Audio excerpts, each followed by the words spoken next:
Bonjour à toutes et à tous, mon nom est François Parlant et aujourd'hui je vous montre comment faire des requêtes entre plusieurs tables, comme ici, entre des étudiants qui font des dépenses dans certains pays. C'est parti! Voici une table des dépenses avec le prénom, le nom et le numéro de téléphone de la personne qui fait cette dépense, le montant et le pays dans lequel cette dépense a été faite, le pays et sa capitale. Cette table a l'air bien organisée, en tout cas, elle est très lisible pour les êtres humains. Malheureusement, elle présente de très sérieux inconvénients lorsqu'on a besoin de gérer beaucoup de données. Première chose, vous noterez qu'ici, on répète les infos sur plusieurs lignes à chaque fois, et cela va prendre de la place. La deuxième chose qui est problématique, c'est que si quelque chose change, par exemple le numéro de téléphone de Harry Potter, il va falloir que je le change à plein d'endroits, le voilà, puisqu'il a été utilisé à plein d'endroits également. Et en plus, l'autre inconvénient, c'est qu'à force de répéter les informations à divers endroits, eh bien, il arrive qu'on fasse des fautes. Par exemple, ici, Londres est bien écrit, mais ici, c'est incorrect. Ici, Paris, il n'y a que la première lettre en majuscule. Ici, j'ai les deux premières lettres en majuscule. Plus je répète l'écriture des informations dans mes données, plus j'ai de chances de faire de fautes.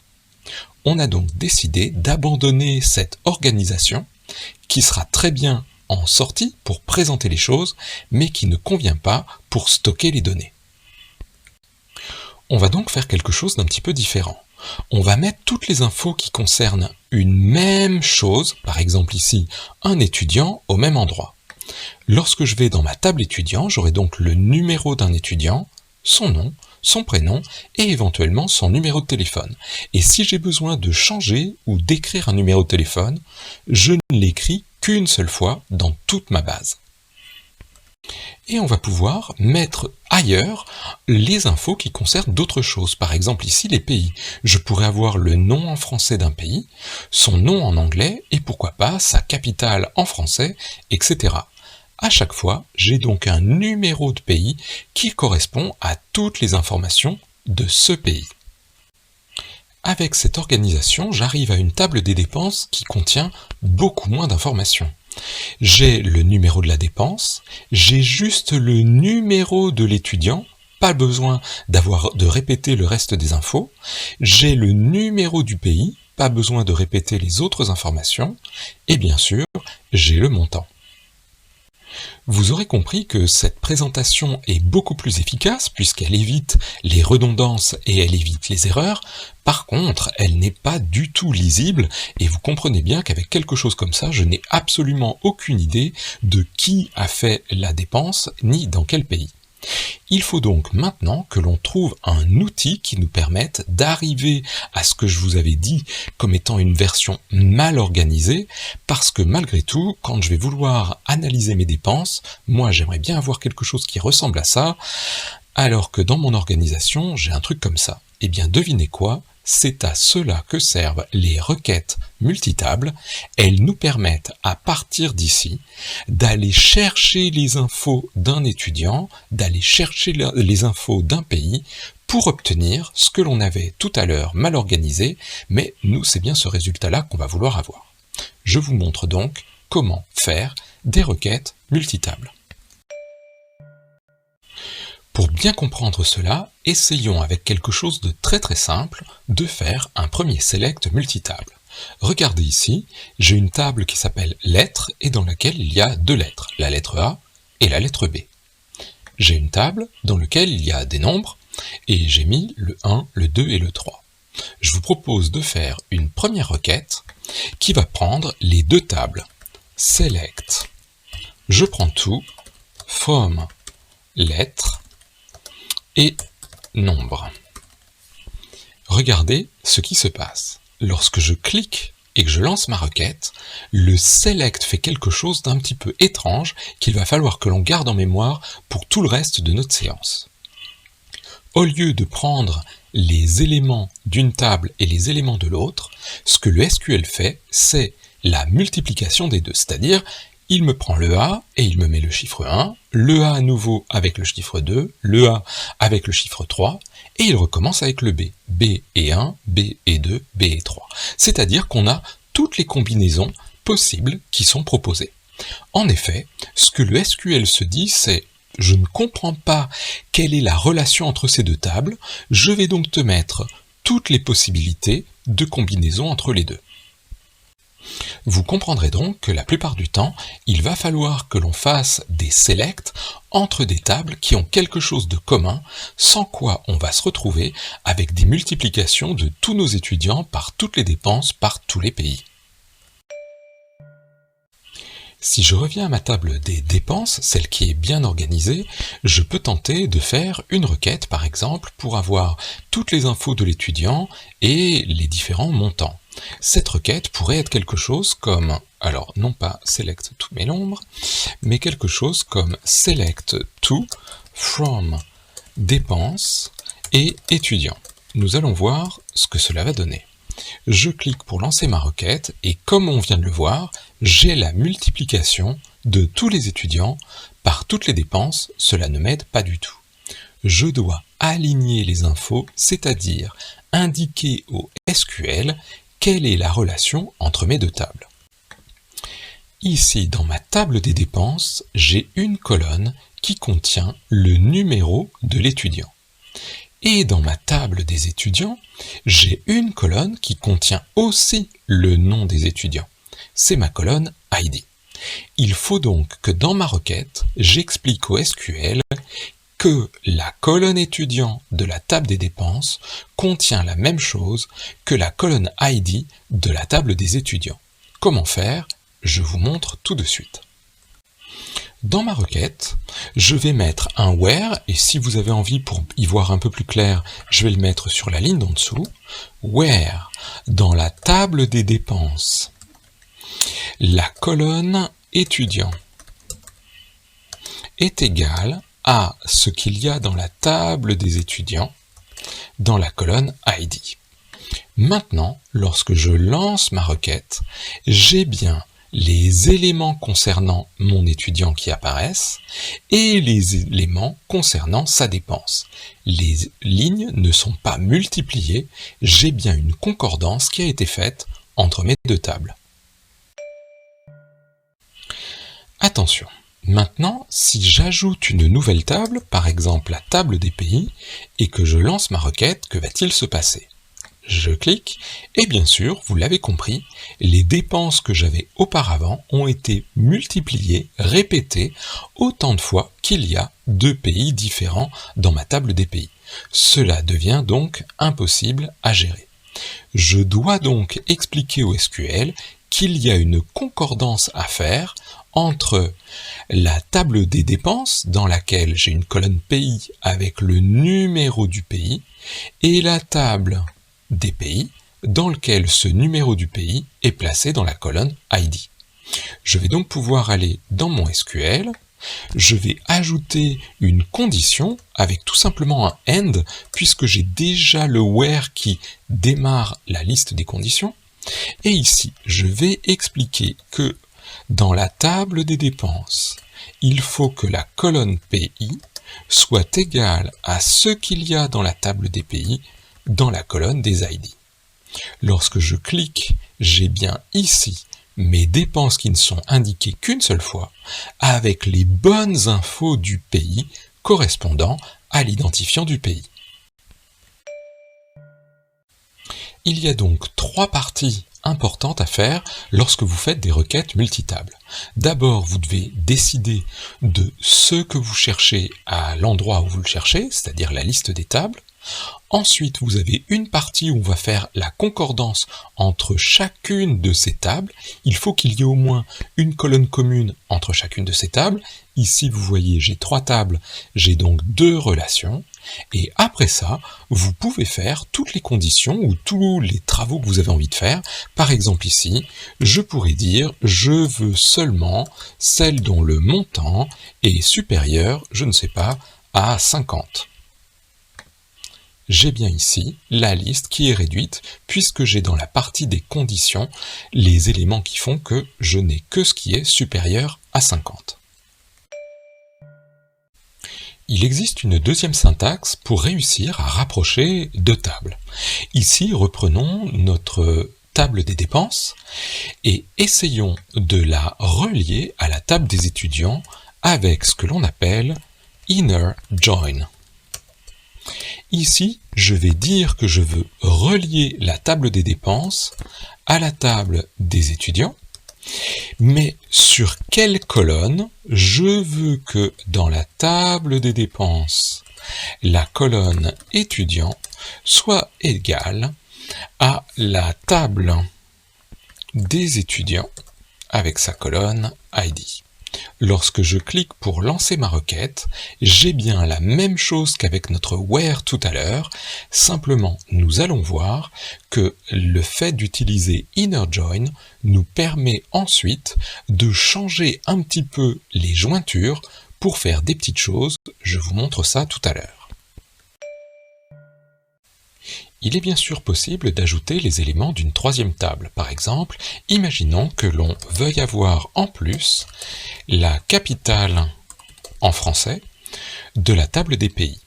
Je vais donc tout simplement ajouter un inner join supplémentaire sur la table des pays avec comme concordance le fait que dans la table des dépenses, la colonne du pays soit égale à, dans la table du pays, la colonne ID. Je lance ma requête et instantanément, j'ai bien tous les éléments comme je les souhaitais. Le principal avantage que l'on a par rapport au where pour la partie concordance entre les tables, c'est que quand on était avec le where, il faut que la première concordance soit avec un where, et que les autres soient avec un end. Et des fois, lorsque l'on fabrique avec un petit programme ces requêtes, il est compliqué de savoir est-ce qu'on a déjà fait le where ou pas pour commencer avec un end. Ici, c'est toujours la même chose, je ne mets qu'une seule table en haut, et ensuite, je fais pour chaque nouvelle table la concordance. Pas de différence entre la première ligne et la deuxième. Maintenant que l'on a sélectionné ce que l'on voulait afficher, qu'on a défini de quelle table on partait, que l'on a mis tous les éléments pour faire la concordance, il est possible de rajouter des conditions, et cette fois c'est bien notre where qui va nous servir. Par exemple, lorsque le montant est supérieur à 50. Ajoutons par exemple un nouvel étudiant, nous pourrions l'appeler par exemple Malfoy Draco. On ne va pas lui mettre de numéro de téléphone pour l'instant, et regardons ce que fait notre requête. Je refais ma requête, pas de changement, puisqu'ici j'ai bien seulement les étudiants qui correspondent à une dépense. Je vous propose maintenant d'inverser nos tables. Au lieu de faire la requête sur la table des dépenses, faisons la requête sur la table étudiant, et au lieu de faire la jointure sur la table des étudiants, faisons-le sur la table des dépenses. Je clique sur ma requête, et à part l'ordre des colonnes, absolument rien ne change, j'ai toujours la même chose. Toutefois, ce que je peux changer, c'est inverser les choses en mettant tout simplement left join. Lorsque je clique ici sur left join, ce que je vais avoir, c'est la liste de tous mes étudiants et seulement les dépenses qui concernent ces étudiants. Mais vous voyez que j'ai bien mon Draco Malfoy qui apparaît, même s'il n'apparaît pas dans la table des dépenses. Pour le dire autrement, le inner join prend uniquement ce qui est commun aux deux tables. Le left join prend toute la table qui est utilisée en premier, celle qui est déclarée dans notre select, et ne prend que ce qui est commun dans la deuxième table. Notez qu'il existe d'autres types de jointures, en plus de inner et de left, il existe bien sûr right et même full. Attention, la version du SQL que je vous ai montré jusqu'à maintenant, qui est le SQL Lite, c'est-à-dire allégé, ne prend en charge que inner et left. Les autres versions, le right et le full, sont par contre disponibles dans le SQL normal, celui qu'on utilise par exemple dans MySQL. Avant de démarrer les sous-requêtes, j'aimerais introduire le concept de having qui permet de pallier une des limitations du where. J'ai donc repris pour cela la table des dépenses avec tout sur une seule table, et ici vous voyez que la colonne des montants s'appelle juste montant et pas montant euro comme je l'avais fait dans une vidéo précédente. Ici, ce que je vous donne comme défi, c'est de m'afficher les noms et prénoms des gens dont la somme des dépenses est supérieure par exemple à 50. Allons-y progressivement. Lorsque je fais la requête select nom, prénom from dépenses, j'ai bien toutes les lignes qui apparaissent avec plusieurs fois le nom et le prénom.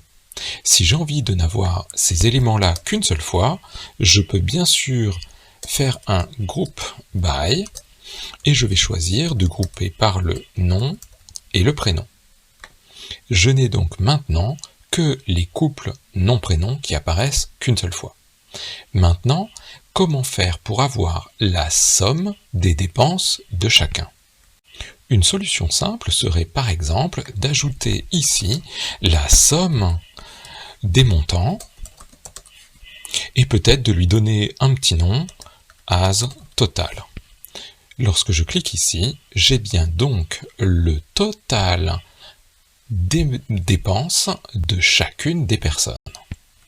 C'est ici que le where atteint ses limites. Je ne peux pas utiliser where total supérieur à 50. Lorsque je tente cela, j'ai une erreur, car le where ne peut fonctionner que sur un champ qui existe réellement et pas sur quelque chose qui correspond au groupement que l'on aurait fait avant. Je dois donc remplacer mon where par quelque chose de différent que l'on appelle un having. Lorsque je clique ici, j'ai donc uniquement les gens qui apparaissent dont le total des dépenses est supérieur à 50.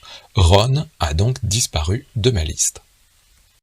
Si je veux avoir juste la liste des noms et prénoms, je peux supprimer le champ somme que j'avais mis en haut et le mettre tout simplement, supprimons absolument tout, et le mettre directement dans mon having. Ici, lorsque je clique, j'ai bien juste les noms et prénoms, sans les totaux, des gens dont le total est supérieur à 50. Notez que le having peut se faire aussi sur un count au lieu d'une somme. Regardez ici, imaginons, je voudrais avoir la liste des noms et prénoms des gens qui n'ont fait qu'une seule dépense. Je vais donc mettre mon count égal à 1. Lorsque je clique, je n'obtiens plus que Ron et Ginny qui, en effet, sont les personnes qui n'ont effectué qu'une seule dépense. Voici la liste de mes étudiants. J'aimerais n'afficher que les étudiants qui ont fait une seule dépense. Je vais donc aller d'abord faire une liste de mes identifiants d'étudiants dans la table des dépenses qui n'apparaissent qu'une seule fois. Cela est plutôt facile et je pense que vous commencez à connaître la syntaxe qui correspond à cela. Je fais mon select, je vais prendre la colonne étudiant de ma table des dépenses. Je vais lui dire que je veux regrouper ça, bien sûr, par étudiant, dont having le count qui est égal à 1. J'appuie ici et voici la liste des identifiants qui n'apparaissent qu'une seule fois. Je peux maintenant faire le select de mes étudiants. Select, prenons tout, from étudiants, la table des étudiants, where l'ID, et à l'intérieur, in et je vais mettre entre parenthèses la liste que je viens d'obtenir.